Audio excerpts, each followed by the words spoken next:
Blog নিয়ে চলে এলাম। পুজো পুজো আমেজ তো এসেই গেছে, আর আমরা সেটা সব থেকে বেশি ভালো ফিল করি এই কানের সামনে মাইকের আওয়াজ। তো আজকের আমার ব্লগে তোমরা মাইকের আওয়াজ একটু বেশি পাবে, প্লিজ সেটা একটু অ্যাডজাস্ট করে নিও। আজকে আমার ব্রাইডাল মাস্টার ক্লাসে সেলফ মেকআপের ক্লাস রয়েছে। তো আমার স্টুডেন্টরা ডিমান্ড করেছিল যাতে আমি পুজোর আগে একটা সেলফ মেকআপের ক্লাস রাখি, তো সেই জন্যই আজকের এই ক্লাসটা রাখা হয়েছে।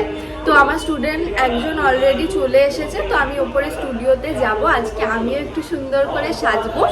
তো আজকের ব্লগটা অনেকটা লম্বা হতে চলেছে, প্লিজ ব্লগটা পুরোটা দেখো। আমাদের এখন সাজগোজের পর্ব চলছে।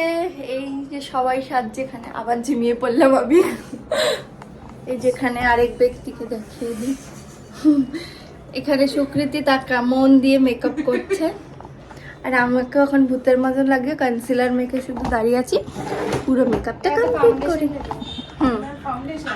ওর আছে, ওর প্রচুর পরিমাণে এইখানটায় টান আছে, কনসিলিং কারেকশন কর। আন্টি দেখাও দেখি কোন কালারটা দেব। তোমার না ব্লেন্ড হয়নি মনে হচ্ছে ভালো করে, আরো বিউটি ব্লেন্ডার দিয়ে আরো ব্লেন্ড করতে হবে। টাইম নেই। কোনটাই দেব? যেটা দিছিলি সেটা। হ্যাঁ এটা দাও।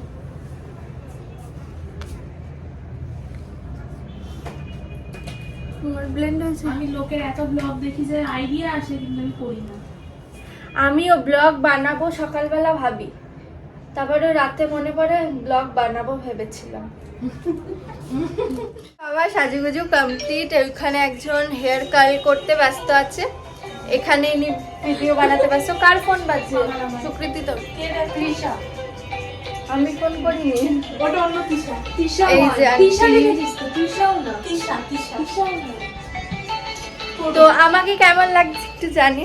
এই আমি ঠিক হয়ে গেছে, আমি আসল রূপটা একটু দেখিয়ে দিই। কি হলো গো?